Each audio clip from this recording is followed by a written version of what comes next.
I guess. So we started, but we have no plan. Let's just wing it. We're gonna wait.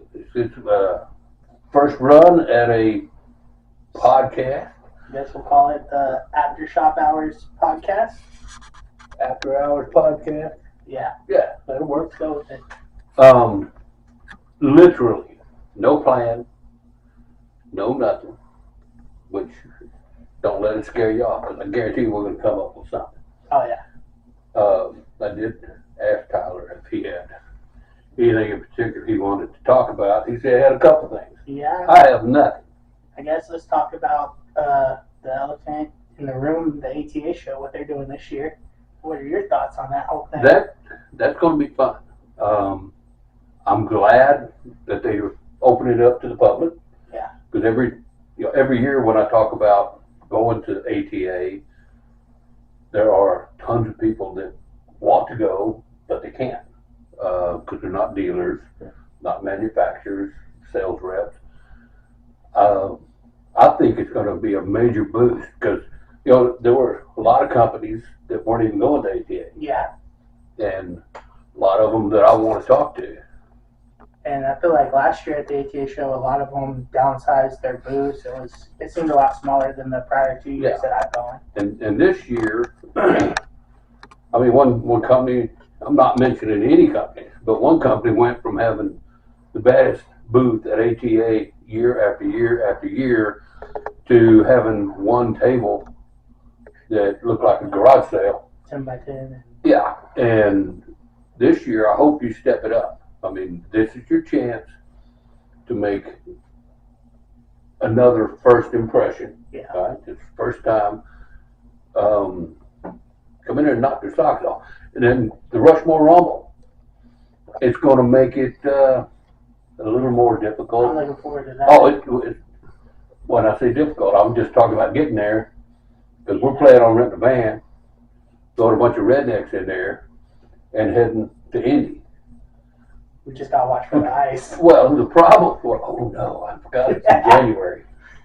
But that'll be fun. It just adds to the experience. Yeah, true. We can practice driving in the snow on the way up there. Y'all don't worry. We got this. We got it. But getting that many people and your gear, that's because we tie yours on the bumper. It'll be fun. Mine gets We'll right take in. Okay. But I think ATA is going to be awesome. I think it's going to be a I blast hope this year. that a lot of the folks that haven't been coming.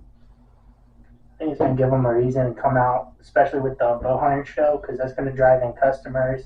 It'll help with shop too, because then you get an idea on what customers are wanting, and you can ask, hey, what's the customers looking at the most? Exactly.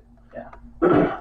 And I think any of you manufacturers that are contemplating going to ATA, contemplating downsizing your booth, I think you would be a fool not to go all in on this one, because bring out all the 18-wheelers, load up the place. there's going to be tons of people there that have never been to an ATA show.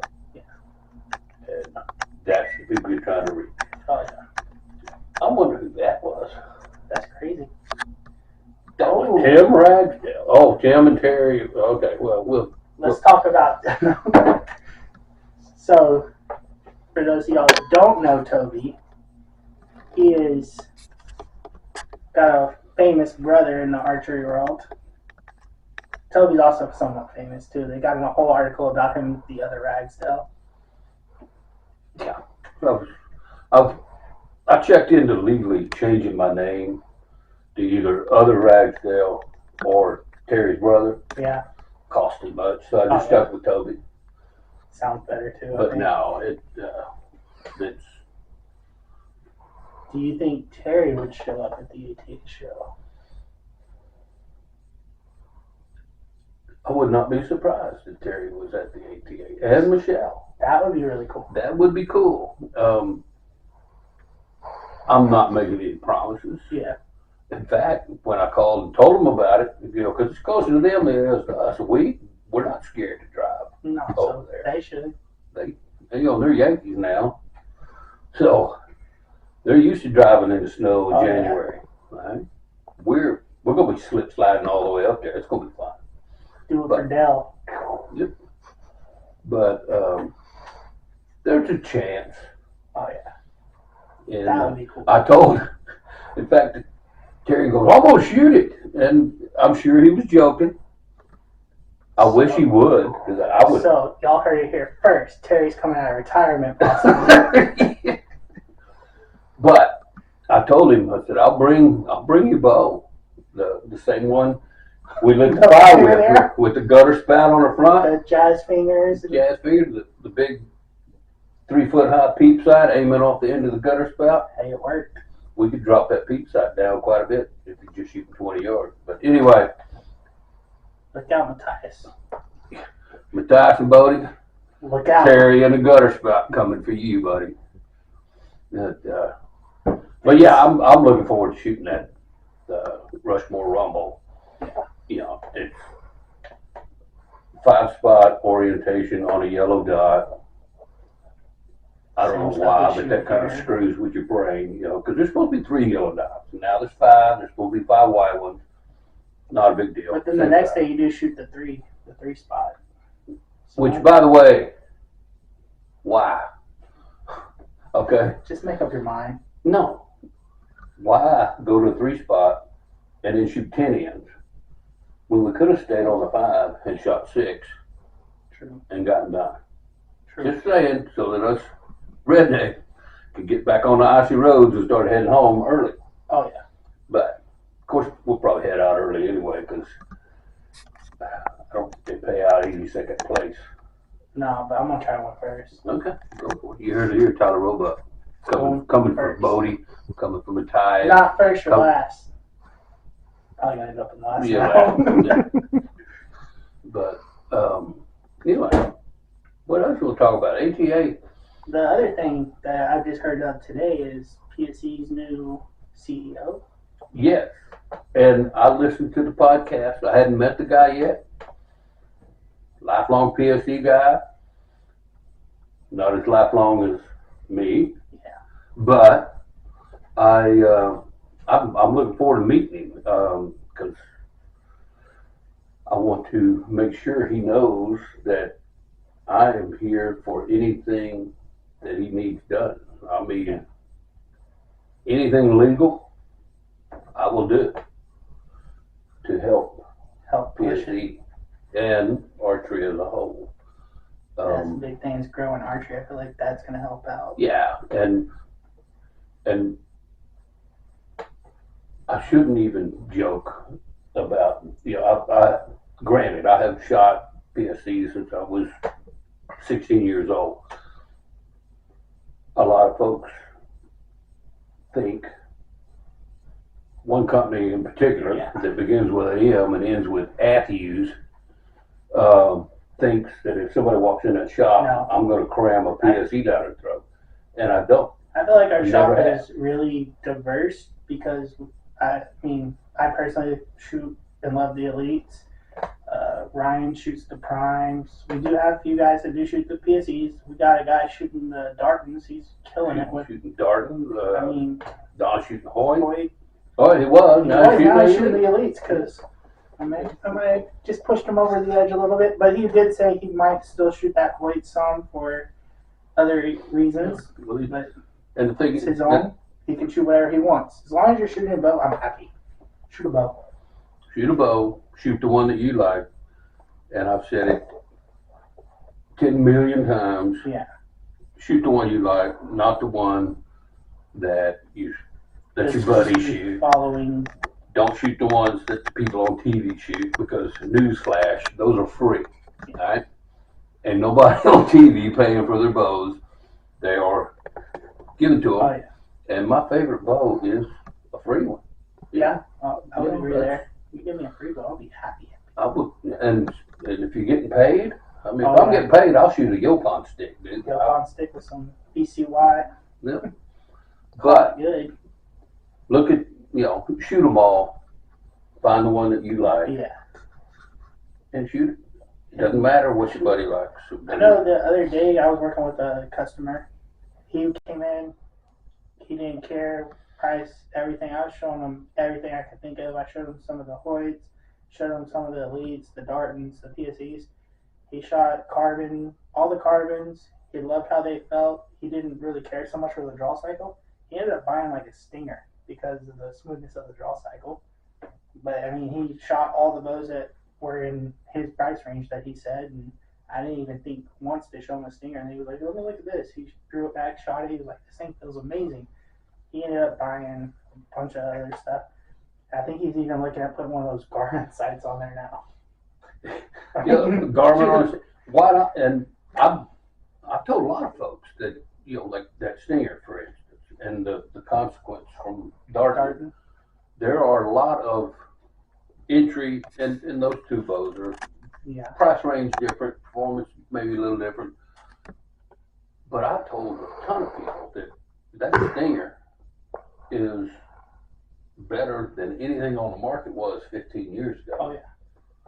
And I mean, we were killing stuff 15 years ago. The gear never changed, so it doesn't really matter. But I wouldn't be afraid to. I'll put this out there right now. If somebody wants to sponsor me on an African safari, I will do it with a Stinger. I would not hesitate. All right, just throwing that out there. But I mean, that bow. Genesis. Genesis. I don't know about that. I don't know that. You have to soup it up a little bit. But that Stinger's shooter. Oh. And it's a great little bow. What's the bigger thing at the shop right now you feel like a lot of people are going a little too extreme with? You were baiting me into I know my answer. I just want to hear your answer. You baited me into the heavy arrow thing. That was my answer too. A lot of guys I feel like go way too heavy on an arrow and they lose their performance on their bow. And you know what? Another news flash. Shop owners love this heavy arrow fad. And I say fad because I've been doing this a long time, and 15 years ago, heavy arrows. 30 years ago, heavy arrows. 40 years ago, heavy arrows. I'm not, if I'm going to go shoot a Cape Buffalo or a rhino or something like that, yeah, because they're going to stand there and take it like a man. They're not going to, you need the extra penetration. If you're shooting whitetails, I've probably shot 75, 100 of them, all right? Yeah, 99% of them blows through, and I spend 10 minutes looking for my arrow way behind it, all right? I don't want that arrow to go any further than that, all right? The issue, to me, is especially, I don't know if Texas whitetails are just quicker than everybody else. There's a great thing with bone on there, I feel like. But, and I'm not a speed freak, but when you're at 18 yards shooting over 300 feet a second, you have it on video, and that deer drops this far before it gets there at 18 yards, I'm not doing anything to slow it down. No. Because even at 304 shooting a 405 grain arrow, that arrow blows through like you're shooting at a brown paper sack. I want it to get there quick. I'll agree, because last year I shot a 470 grain arrow, and my bow was shooting like 270 feet. I'm still blowing through it. This year I am going to lighten it up quite a bit. I feel like I want to try and shoot a lighter arrow and a faster arrow. But I've also was tinkering a lot more last year than I am this year. This year I'm just ready to go hunt. I'm ready. Yeah, and I was thinking about just going super light and super fast, but I'm not going to do that. I'm going to stay middle of the road, 400 grain arrow, 65, 70 pounds, and just let them have it. The other thing, I feel like a lot of people shoot a lot higher poundage and they don't need to, and it ends up hurting their shoulders, and they complain about it, and they're just wanting to shoot that higher poundage. I get it, go for it, but to each their own. Yeah, and I used to be the worst offender in the world with that, and of course it was a long time ago, but your shoulders will wear out. Oh yeah. You Shit, know, I don't even think I could pull 80 now. back in the day, I was hunting with 100, 105, and the only reason I was doing it was when you get a camp. Hey, let me shoot your bow. Yeah, here you go. And if you don't, I've been working at PSC, pulling 400 bows a day, every day, and it wasn't a problem. But shoulders, I don't think are designed to handle that for very long. No. But they're fine.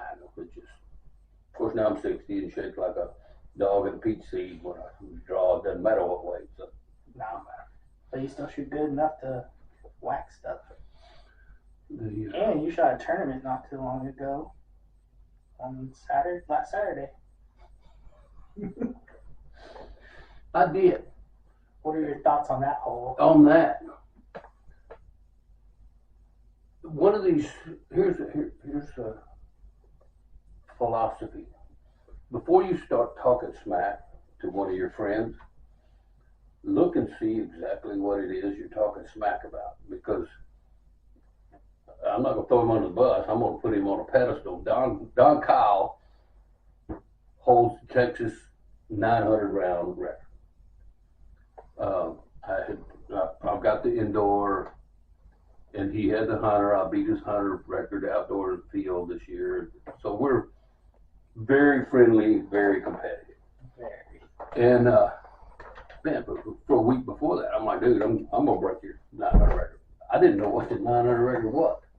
I'm gonna break it. You better get your bow. Come on. No, he couldn't go. You better come on. I'm gonna break your record. I went out there and it's hot. I shot and I'm shooting good. I'm hammering. You were shooting good the other week. And I did have one bad shot that ended up costing me severely, but I shoot good enough where I thought, man, it's all good. Hammered on, and the whole time I'm thinking of smart aleck things to say to him. You know, when I break his record, and I shoot with these two young kids that do the new math. You know, took them 30 minutes to add up the cards. And the whole time I said, I can't wait to call Don, tell him I broke his record. And they finally got done. And I missed his record by 5 points. Ooh, that's rough. And the first thing I did was re-add, make sure they added everything right. The second thing I did was call Don and say, dude, you were the freaking man. Because I mean, that 900 record might stand for a while. But I'm going to try to beat it next year, though. But I'm just not going to talk as much smack beforehand. But, now, we probably should pause and make sure that microphone works. We rolling? Yep. All right, so we just got handed some, what you got? Well, this is something you don't see on every archery fireside, but I hesitate to call it a podcast. Yeah, It's like a fireside chat. Yeah. It's something you don't see every day. That's some gumbo. All right, my mom made the best gumbo anywhere. Unfortunately, I watched her cook it many times, but there's no recipe written down. She couldn't tell you a measurement. She just do it. So I tried to copy it. What we're going to do is a one-bite review of Toby's gumbo. All right. You may go first. All right. Might be hot.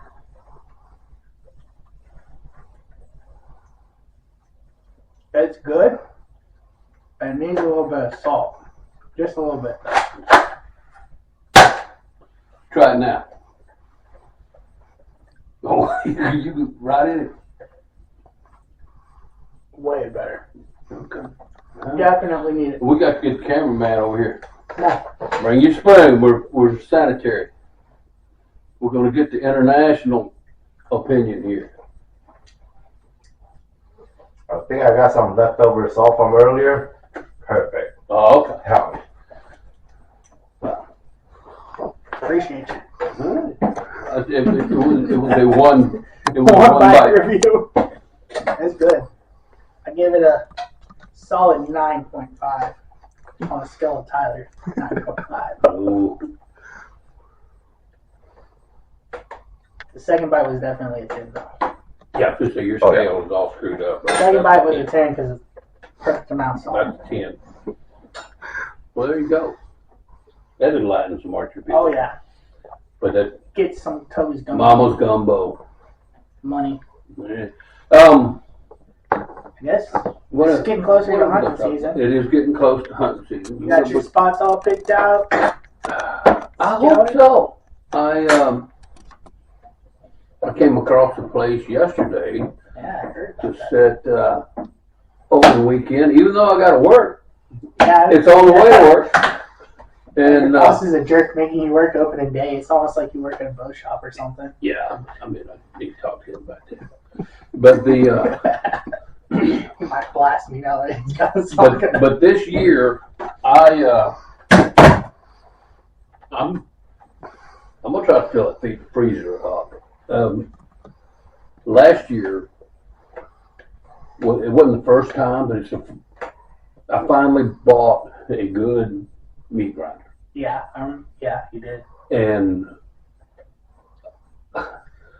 I'm not dissing any processors or anything like that, but the deer that we shot last year, we right out in the garage, cut them up, ground them up, bagged them, Thanks for and getting that was night. the best ground deer meat I have ever had in my life. And you know, I've gotten now where I will just cut back straps into like, The tomahawk sticks Third. is what I want to try this year. ooh, yeah, that was, Backstrap tomahawk. I did those last year for the first time, and I'll try that this was year. awesome. But I usually just cut the back straps and grind everything else up. Don't add any fat, no nothing, and man, it's awesome. I love it. And if you want to make a burger, just add an egg to it. It'll hold them together. But Chili, some tacos. I'm gonna do my best tag out this year. Yeah. I think last year was the first year in a while I just went on a shooting spree. Well, not shooting spree, but a harvesting spree. No harvest. Harvest for all the politicalness. You got a scent killer you personally love? No, I said killer. I got one that covers, Yeah. and it's kind of a love-hate thing because some people hate this stuff, but I like it because it doesn't stink. I mean, it smells like Grandma's cookies. grandma's cookie. That's good. Yeah. But the first time I ever saw it really work good is we were hunting up at Bryce's place, North Texas. Terry and I were going to go down to the river blind, we called it. And we got there, and the wind was coming off these bluffs by the river and coming around behind us and blowing just straight in. And I'm like, oh, dude, we're screwed. Let's go to another stand. And Terry goes, no. And he pulled this stuff out. We got that blind and sprayed it. And at one point, we had 10 deer within 20 yards, dead downwind. And I'm like, they ain't smelling it. And it sounds like a yeah right story, but call Terry. Good day. So they just hook Terry up with like a lifetime supply of that, it sounds like. They ought to. As much as he uses it. Well, they're right there in Wisconsin. But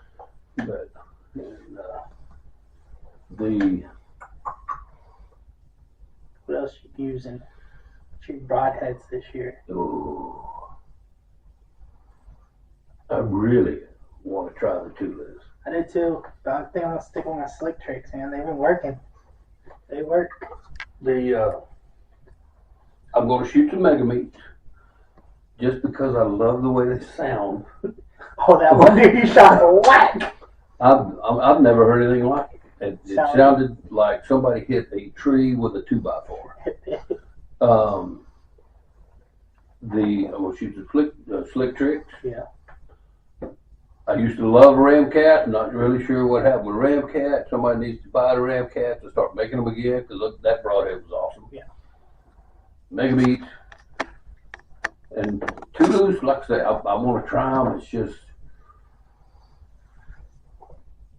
The price. yeah, it's a little high. Well, they're a lot high. And when I do something for a third the price, it's going to blow just a good hole. Yeah. You know, it's kind of one of those. Are you cheap, or are you just spending money that you don't need to spend? Yeah. You know. I But will say you can resharpen them pretty easily. Yeah. Though, so that's a big benefit there. And I like the concept, and it's something that I never really thought about, and obviously a lot of other people didn't think about. If your broadhead blades are sitting dead straight, and your fletching is right or left helical, they are having to drag that broadhead around. True. So they're fighting resistance up there. And if you're spinning both ends of that arrow, like I say, I want to try them. I'm going to try them. I just want somebody to buy a set and loan me one. Yeah. I think we both do. Yeah. We could all pitch in and buy one. We'll split One them. Each person buys. But if they work, I wouldn't hesitate. Everything I've seen on them, they look like they're going to be great. And the guys are cool. Oh, yeah. I remember the first year we talked to them at the ATA show. Mhm. They didn't even have any. They just had the 3D printed ones. And we were both like, wow. But that was a really big, bold move on their. Oh, it was. I admired the fact that, you know, it's a big archery show of the year. They must have gotten held up in their production. Yeah.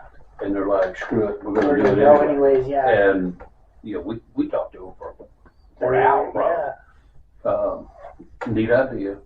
And I do like I've talked myself into it. I'm going to shoot some.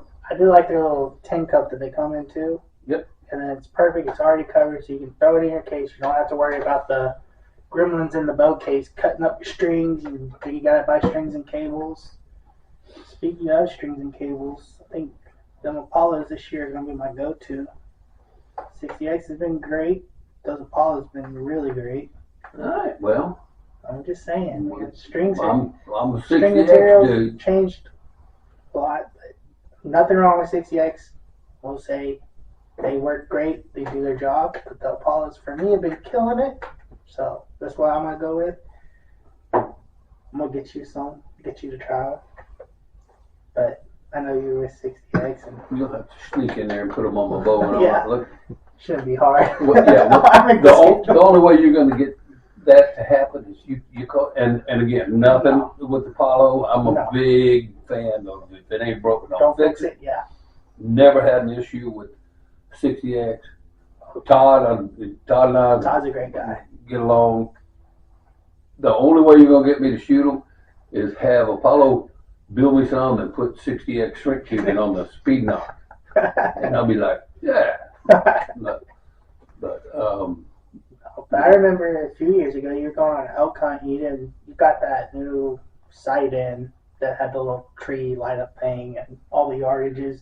You had that thing dialed into what, 125, 120-ish? Yeah. And the day before you're like, no, I'm going back to what works. And if it ain't broke, don't fix it. Because I did. I had it was the burst, it wasn't the Garmin, but I sat there and I spent days making, because my biggest fear was when you draw back and you're supposed to aim at something and hit your button and range it, is it actually pointing exactly where I'm pointing?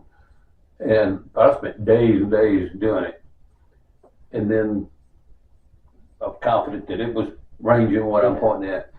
I went out and programmed it, hit program, and it did its little, and I went over behind the shop as far back as I could get, drew back and ranged it, and it said 128 or something like that.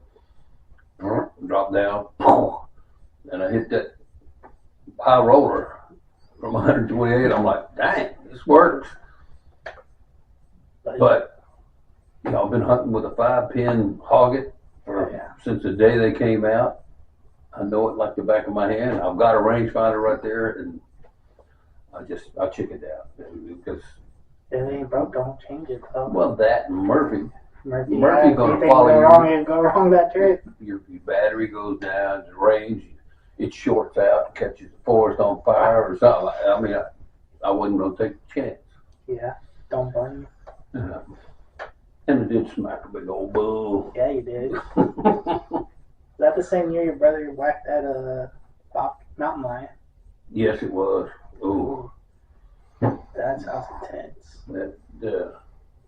I get a video from Tim in New Mexico, and that cool story because you know he on his place he's got a pop-up blind that we kind of use as a hub for doesn't have it's private land, doesn't have a whole lot, but use that hub as where we sit and we'll call, we'll do whatever, and then we'll go get them.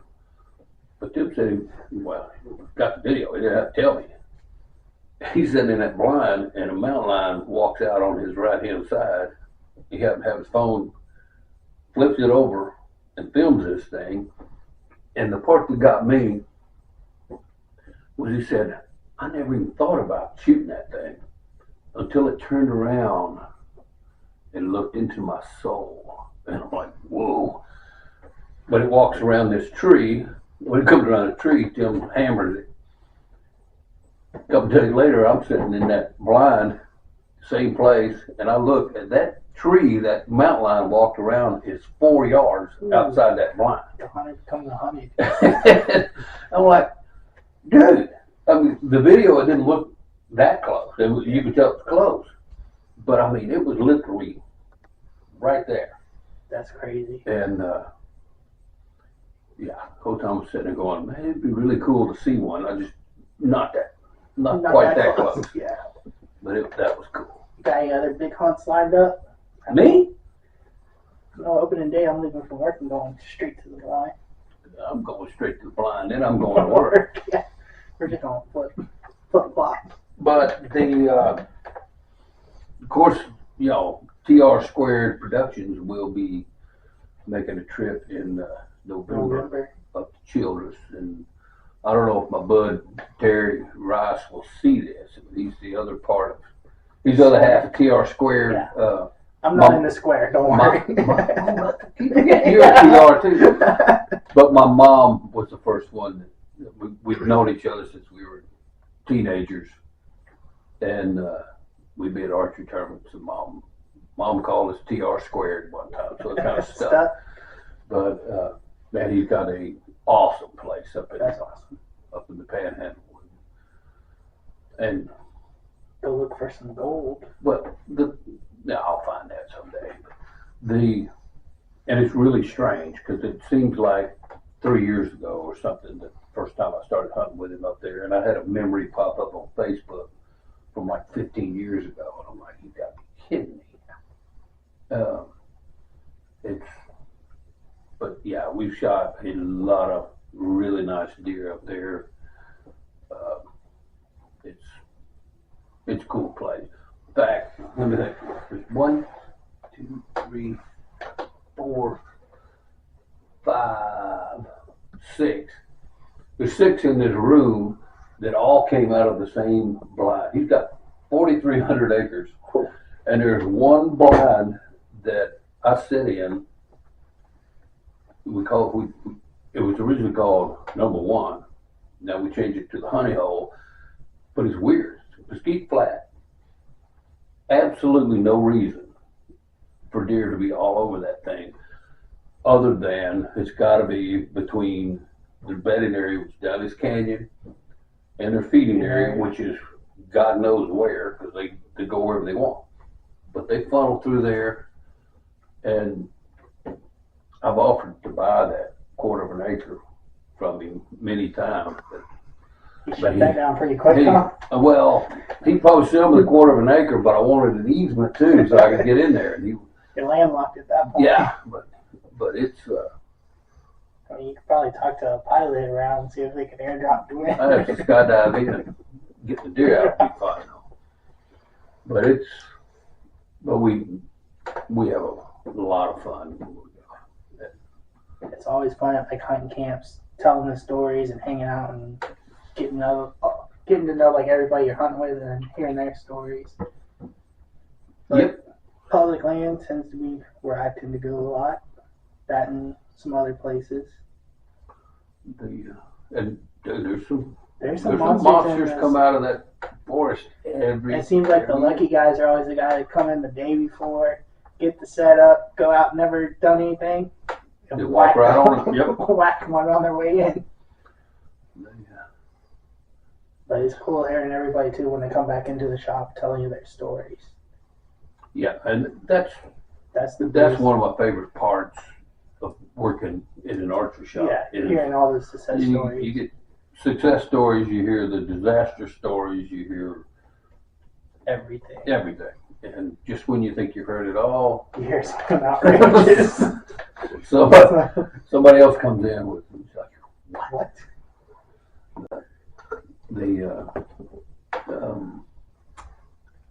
was going to tell you something. When you brought up sitting, in camp, Yeah. talking, shooting your bows, having little contests, doing what. To me, that's the hunting experience. Yeah, that is.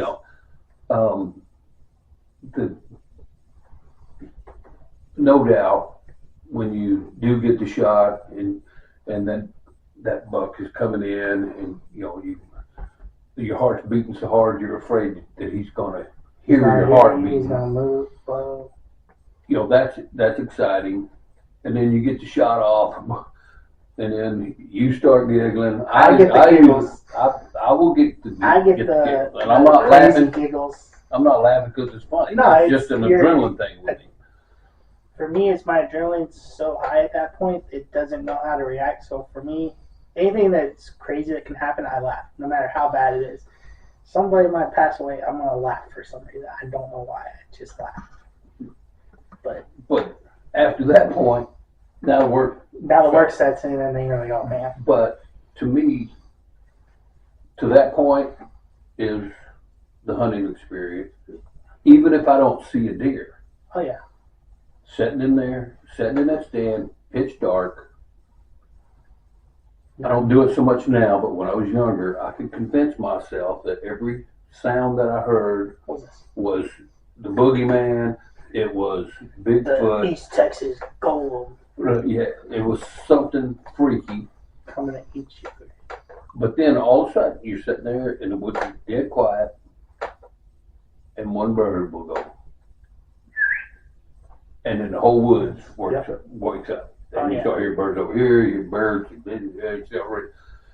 and I'm joking, of course, but, I mean, life's not a Disney movie.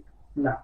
But do they have a meeting the night before to see who gets to be the first one to whistle? It's just weird, because not a sound, one whistle, boom, and then they go. I remember that's cool.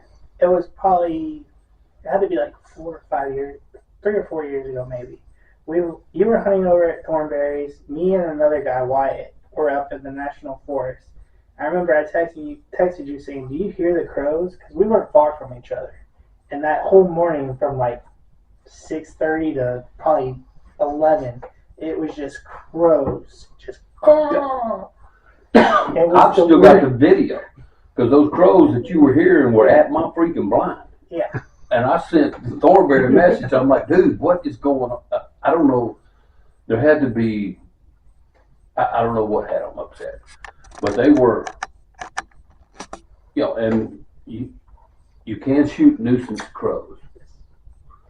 They were definitely annoying. And one of them landed right there, and I smoked that sucker with my bow. But they would not. No, it was the I craziest never thing. heard anything like it. It was. Hey, you keep yakking. I'm gonna see if I can. The amount of crows that you could just hear, it sounded like there were like millions of them just caw, caw, and I was like, holy crap! And Wyatt's texting, do you hear this? I'm like, yeah. And I text Toby, and what's going on? Like, you hear this too? He's like, yeah. But it was the craziest thing you could ever think of. Just all these crows. Caw. Yeah, keep yakking. I'm gonna find it because I'm. And then the other thing is Wyatt. He's sitting there. He's like, "So can I shoot him?" I'm like, "I don't care." You have to say they are really annoying. Yeah. But And they were. and it gets louder and louder and louder as the morning goes. So you're just like, "Oh my god, this is gonna give me a headache." Yeah. I think Never really liked at one point I ended up putting my earbuds in, listening to music, waiting for it to rock out. Because I'm up in a tree. And I'm looking over at Wyatt's leaning back as far He's asleep, He fell asleep. Probably fell asleep. The kid sleeps through anything. Like what, 2 years ago? I think I told you about it. I was up at Sam Houston. I was like maybe 30 minutes past sunrise. Oh, the other thing I hate. All I heard is diesel engine Oh, yeah. humming like a couple hundred yards away, coming my direction. There were a few times when I went behind the spot he was on that too, and you could see like the headlights, but it looked like ships taking off or something. You just see these headlights coming down the road. Yep. It's creepy. Yeah, I'm like, guess the National The Forest didn't is get the crazy. memo. You never know what's going to happen. Out Yeah. there. Like, you can be behind and Oh, here we go.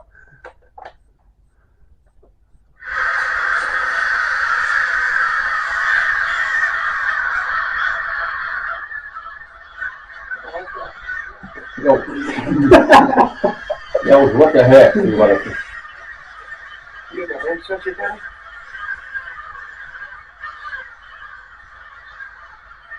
I said, it sounds like a Hitchcock movie.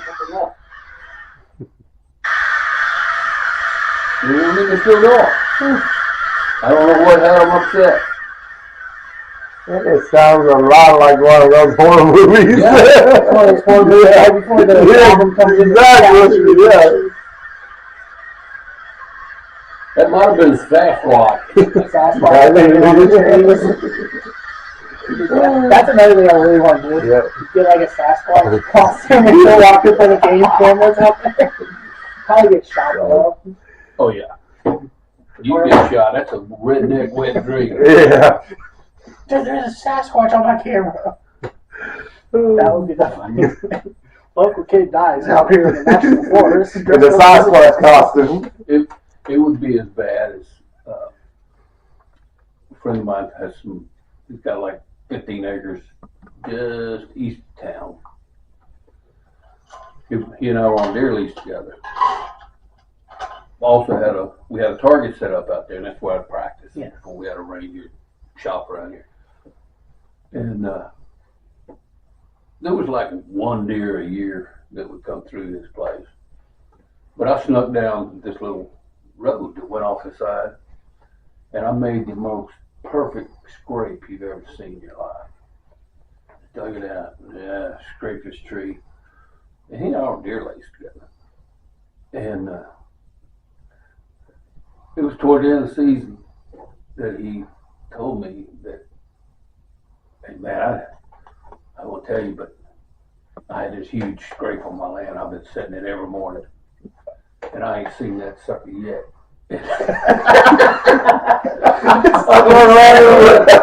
Dude, I made that scrape. Oh God, I thought he was gonna kill me. Box scrape works, Hey.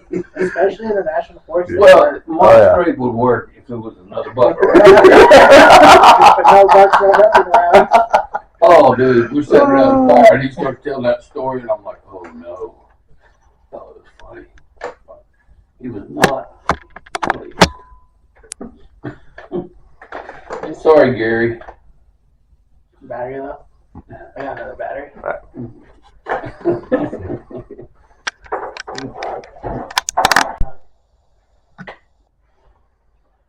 Okay.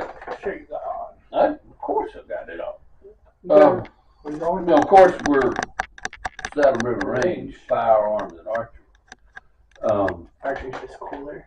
Well, of course. But, I don't know, a lot of you that are local have seen these shirts, and there's a few nationwide, but we have a shirt here. Can you see that? Embrace Yep. the Embrace monkey. the monkey. And everybody that sees that shirt is like, what does that mean? And I think it is the most sweeping motto Yeah. ever. And here's where it started. Wyatt works at shop with a really good shooter. Really, really good.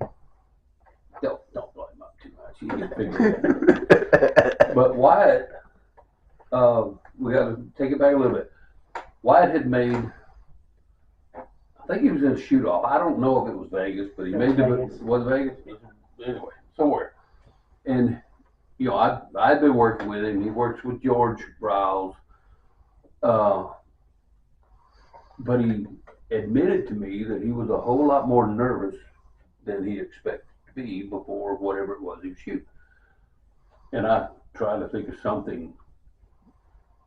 Tobyism. Something to say. I just told him, I said, look, dude, of course you're nervous. Embrace the nerves and go shoot. Because if you didn't get nervous, this sport would be nerve. It would be boring.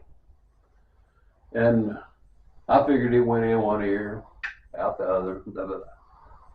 So it was probably a year later, 8 months later, I was struggling with a particular target on the field range, which should be the easiest one on the place, 36-yard fan.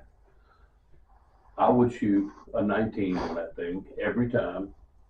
3x 19. It became a running joke. And Wyatt knew it. Wyatt and I, a couple other guys, Craig and Sean, we'll shoot the field around, walk up that target to the 36 fan, and here comes Wyatt. Oh, here it is, Toby, here it is. You can see Wyatt doing that. Oh, here's your 36 fan. Here's your 36. I pulled my phone out and I said, film this. I'm about to get that monkey off my back right now. Film it. Got my first 3 in. We were just clowning. He's still filming. And I turned and I pulled my hair out and I said, it's amazing how nervous I am about getting this monkey off my back. And Wyatt goes, well, sometimes you just gotta embrace the monkey. And the whole tournament came to a stop for about 20 minutes while we're laughing. We decided on the spot that's going on our next t-shirt because it is profound as a overstatement. But whatever your problem is, whether it's a 36-yard fan, whether it's punching your release like it owes you money, whether it's smoking meth, whatever it is. Embracing the monkey basically just means if you got a problem, admit you got a problem and fix it. And hit it head on.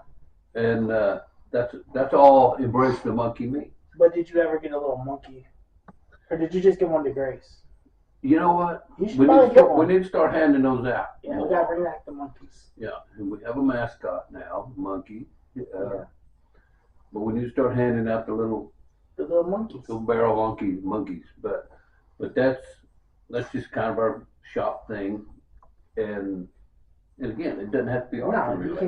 Whatever your monkey is, admit you've got a problem. The firearm guys, they either yank the trigger or jerk the trigger, or whatever they do down there. That's their own little world. The ROs and the instructors downstairs all wear the shirt now. Yeah. Mm-hmm. But and it is. I mean, I'm not getting all philosophical or anything like that. Everybody's got a monkey. Embracing the monkey is a very profound statement that accidentally happened. Yeah. Because I know, like, I've gone to you and talked to you before I've gone to shoot stuff and asked for your guidance on certain stuff. Can you help me? Yeah, I'll give you sound advice, like just don't miss or Don't suck. Yeah. shoot better. It works. Yeah. But it's It doesn't stay with me the whole weekend, but it works. It works for a little bit. works for a while. What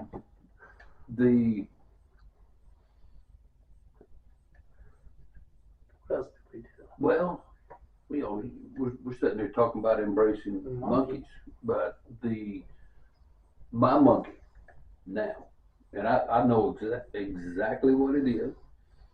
I'm trying to embrace it, and it would drive me nuts if my wife would not intervene and tell me, Toby, it's not that important anymore.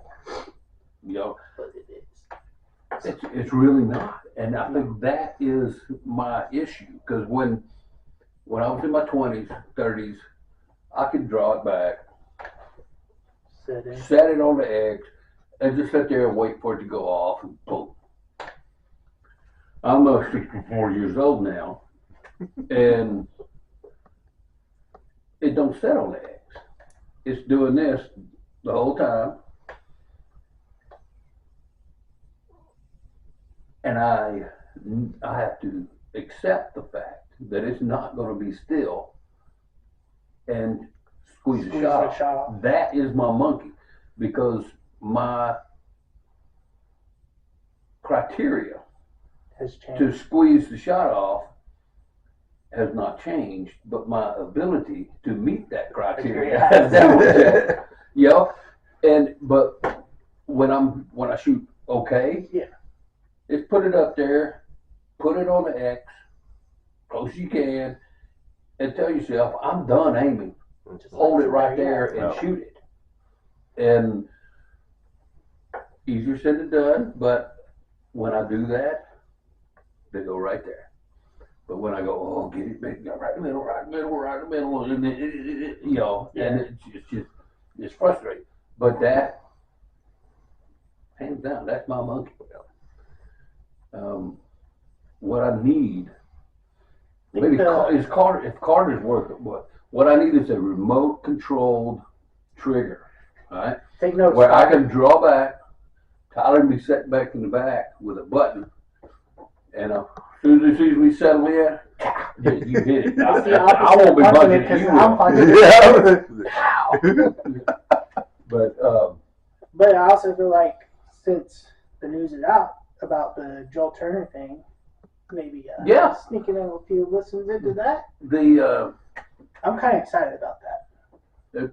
You know, and what he teaches is not necessarily anything new. Yeah. But I think he does an outstanding job of getting you to do what it is you're supposed to do. Because it's easy to sit there and go, draw back, put it in the middle, and shoot it. There's a fine line between commanding and a totally non-anticipated shot. I say there's a fine line. There's a big difference between those two. There's also a fine line between controlling exactly when it's going to go off, and as I jokingly call it, you know, occasionally I won't command it. You'll give it advice. But I will strongly suggest that it goes off right now, you know, and you can tell, you know, when you do it, and the key is just not to let that happen. Yeah. But that thing under that FedEx, that gold coin right there, let me see that. Vegas. Oh, I forgot about that. Sorry, no, that was not on the podcast. Oh. That was Vegas, man. Oh, this is from Vegas? Mm-hmm. Ooh, you got something from Vegas here. That was the other rat. This was the other rat we were talking about earlier. I didn't even know I still had that. Look over there. Closer. What year was that? 1979. Ooh! Dang. You weren't even born yet, were you? I wasn't even a thought. I wasn't even a thought of being born. Put that down. Shut up.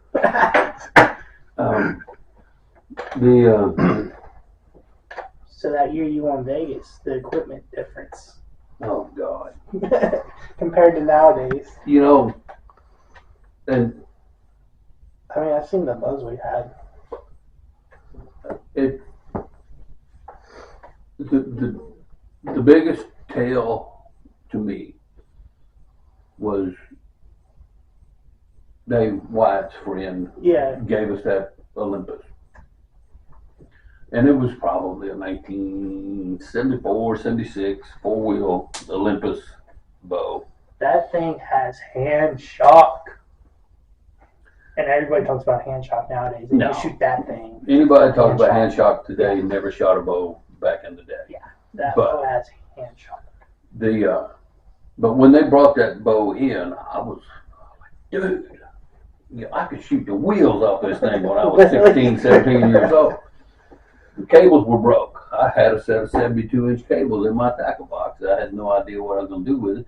Now I'm going to recable that thing. Recable it, put it together. The whole time I was doing it, I was telling you guys, I'm going to shoot this. I'm going to shoot this indoors this year. I'm going to shoot it indoors. I can shoot the wheels off this thing. One shot, nope.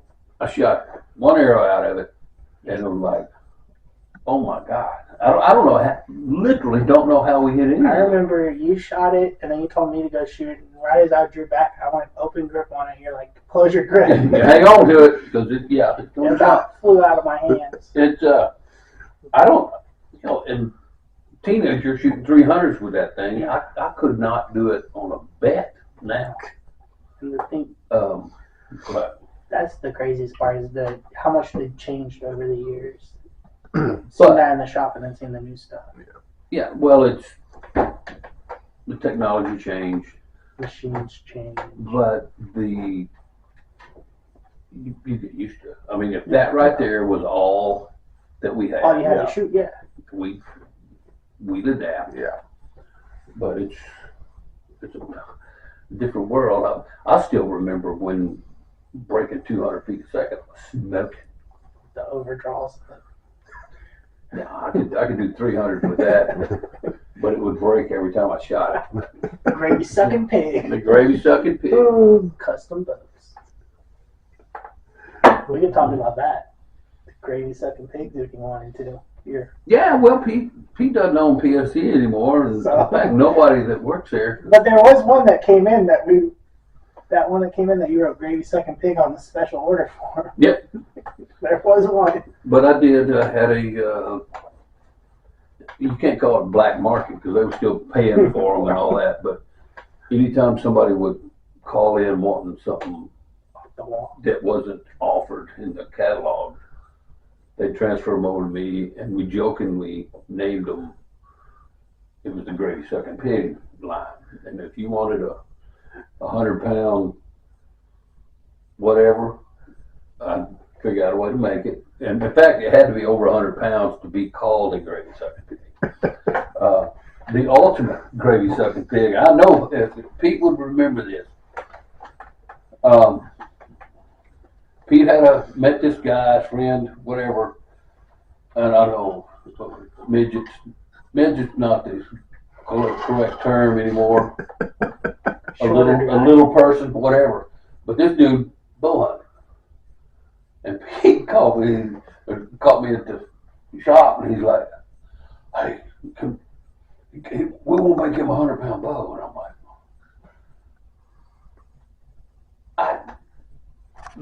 like, and I'm not making fun. I mean, this dude was a badass, but he was about this tall. And I was sitting there looking at it, and that was when the 10-stage and 3-stage wheels had, we called it the weight side and the draw length side, but they were step wheels. But you get the weight off of on the right-hand bow, the right-handed side, and draw length off the left side, the string side. And I'm like, what if I just flip the wheels over, go flip, boom. So I made the weight side about that big and the draw length side about like this on a 4-wheel citation.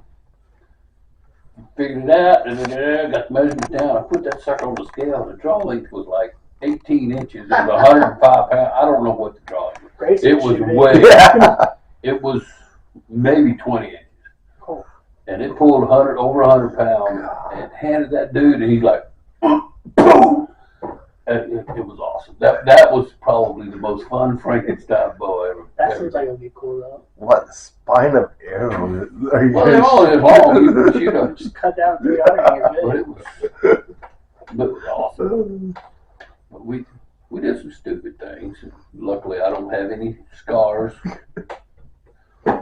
it. That's the other cool thing about working at the shop. You hear these stories and then you go and do some stupid stuff. Well, not stupid stuff, but you redesign some stuff. Sometimes you have to. Yeah. You know? Like- Because, you know, there's tons and tons of equipment available. But not everybody falls into that. Yeah. And, you know, and all the Frankenstein and all the gravy sucking pigs and the gorilla squat and all that stuff that we did was just preparing us to be able to do a bow for Gracie. Yeah, because Gracie's bow is pretty crazy. You know, they don't make one that size. Bull Corn had it here, and now they, you know, Oh, yes. yeah. Lights out with that thing. Like, Oh, yeah. Really good. And she's taking onto the hinge really good. Yeah. Which is good. Oh, the old hinge. Feels like that might be a good stopping point for this episode at least. Was that one episode? Yeah. Oh, good God. Well, we're gonna. I mean, we gotta have stuff for the next one, right? I thought that was like 10 episodes. I mean, if you want, you could split it into two, I but can split it into a bunch. But there's always stuff that. That can, Oh yeah, that'll I pop. assure you, we won't run out of stories. No, No. come up with some more. I'm sure stuff changes between now and the next one. Yeah. Like, But we, somebody will probably get released. and anybody that lives within 300 miles from here Needs to come. needs to be at the next 47% Oh, yeah. Archer Challenge. That, Oh, yeah. That'll be the best one because that's when all the s'mores come out. yeah. It'll be cold, or at least it won't be 100. Yes. When we got a target, the new target, we can put out there 150 yards today. Oh, that'll be a fun We got the one. new small turkey. Oh, is that what it's for? Yeah. That'll be a fun one. We got to put it at least 100. Oh, We yeah. don't need to go 130. At least 100. But I will be going out next week with the metal detector. Look for some arrows. Gonna find some Yeah, arrows. 'cause somebody launched one of mine when I was at full draw into some woods.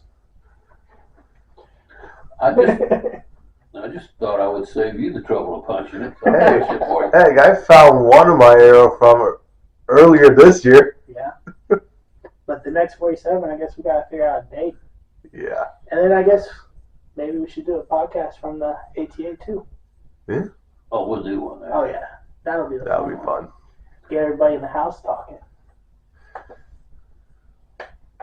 We'll do some interviews. That would be fun. Oh, we should walk the line. Yes. What bow you shooting? Yeah. Bows made in the USA. American bow. America's bow. Get some people from the shop on too and talk to them. Yeah. Also, let us know what you want to hear. We'll see y'all in the next one.